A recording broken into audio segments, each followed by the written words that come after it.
I awoke a man obsessed from a dream of a girl possessed.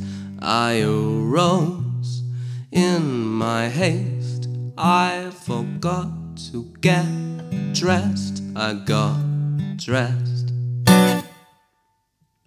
and I left from the house to the library, where a maid behind the desk, she stared at me with one gigantic eyeball.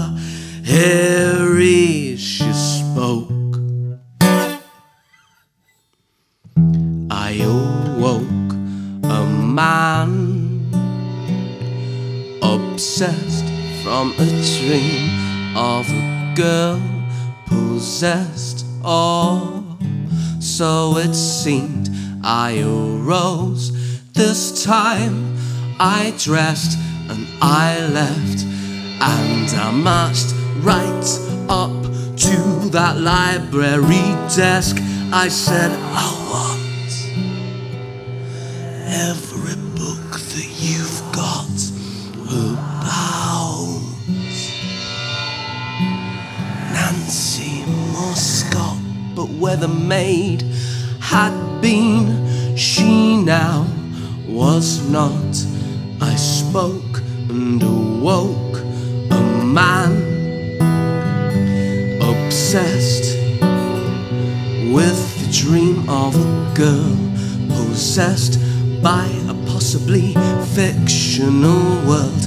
He arose, got dressed, and he came to me at the